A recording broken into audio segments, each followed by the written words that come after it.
Hello, नमस्ते, आदाब, सत श्री अकाल, गुड इवनिंग। मैं आप सभी लोगों का मेरे YouTube चैनल वासुदेवाय नमः में स्वागत करती हूँ। उम्मीद है आप सभी स्वस्थ हैं, मस्त हैं और ज़बरदस्त हैं। मैं कौन, आपकी दोस्त चोको पाइस क्यूटी पाई। जिसने मन को जीत लिया है उसने पहले ही परमात्मा को प्राप्त कर लिया है, क्योंकि उसने शांति प्राप्त कर ली है। ऐसे मनुष्य के लिए सुख दुख, सर्दी गर्मी और मान अपमान एक से हैं।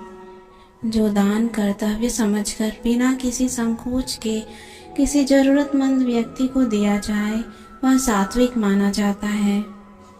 ईश्वर, ब्राह्मणों, गुरु, माता पिता जैसे गुरुजनों की पूजा करना तथा पवित्रता, सरलता, ब्रह्मचर्य और अहिंसा ही शारीरिक तपस्या है।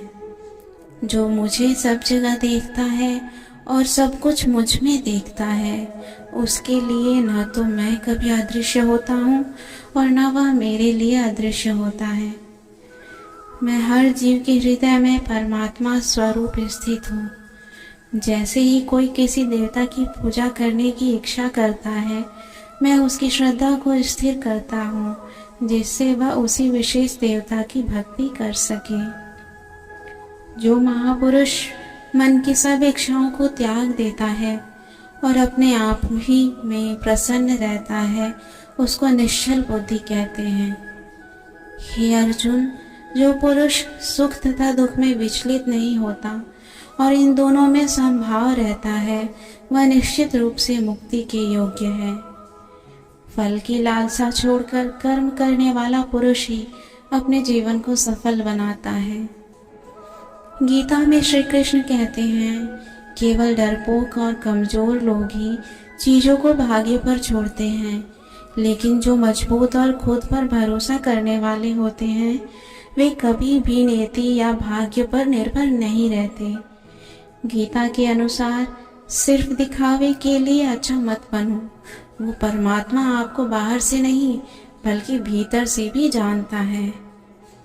श्री कृष्ण का कहना है कि मुश्किलें केवल बेहतरीन लोगों के हिस्से में ही आती हैं, क्योंकि वही लोग उसे बेहतरीन तरीके से अंजाम देने की ताकत रखते हैं।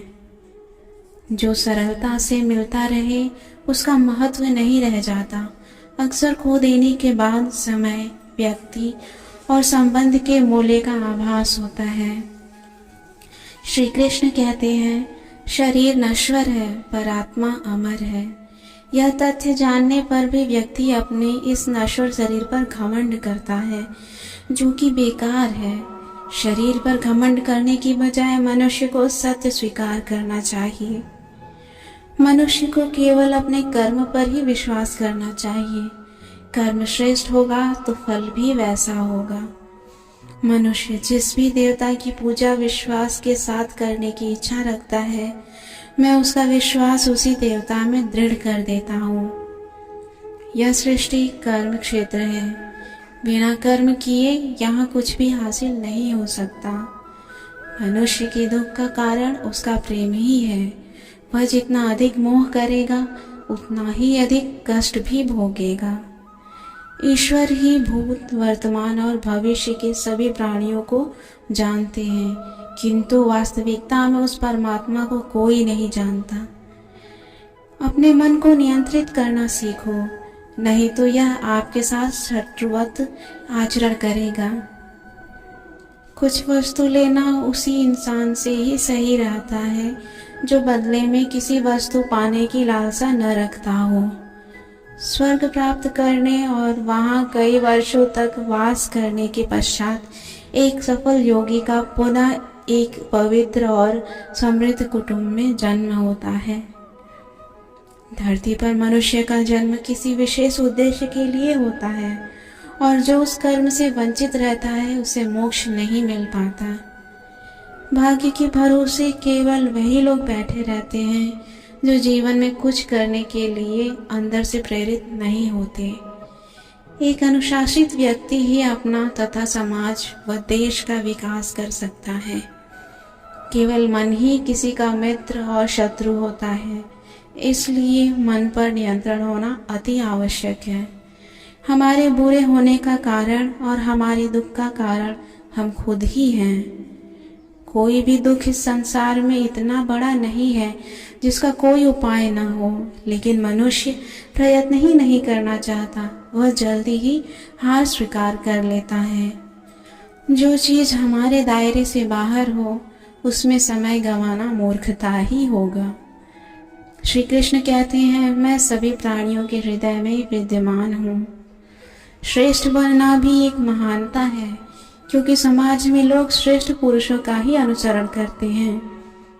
व्यक्ति के अंदर विश्वास और भावना उसके पर्यावरण के अनुसार ही विद्यमान होते हैं। मुक्ति का मुख्य द्वार केवल भगवत भक्ति ही है, जिसे सभी को स्वीकार करना चाहिए। इस दुनिया में कर्मयोग ही वास्तव में श्रेष्ठ रहस्य है। अपनी बुद्धि का प्रयोग हमेशा समाज कल्याण के लिए निस्वार्थ भाव से करना चाहिए। जो मनुष्य कर्म में अकर्म और अकर्म में कर्म देखता है, वह सभी मनुष्यों में बुद्धिमान है और सब प्रकार के कर्मों में प्रवृत्त रहकर भी दिव्य स्थिति में रहता है। आज के लिए इतना ही। वीडियो कैसा लगा कमेंट में लिख के जरूर बताइएगा। चैनल को सब्सक्राइब करना नहीं भूलिएगा। वीडियो को लाइक और शेयर जरूर कीजिएगा। तब तक के लिए गुड बाय।